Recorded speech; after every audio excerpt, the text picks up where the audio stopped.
Well, Mr. Speaker, New Brunswick is unique, and I was glad to hear that the Premier and the Prime Minister discussed climate action during their meeting. To successfully combat climate change, the Atlantic provinces all need to work together to collaborate on common solutions.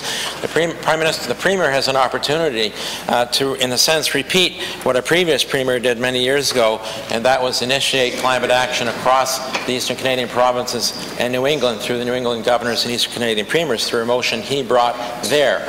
Our Premier from New Brunswick initiated that work. I have an idea how we could launch such an important collaboration among our provinces.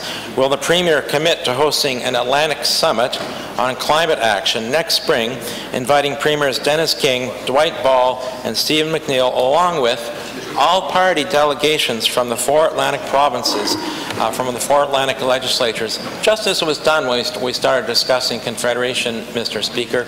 I think it's a great idea, and I hope the Premier agrees with me. The Honourable the Premier. Once again, I thank the Leader of the Green Party for the question and the suggestion, Mr. Speaker. I think we've moved the bar here, not only in introducing a consumer carbon pricing model that is accepted by Ottawa.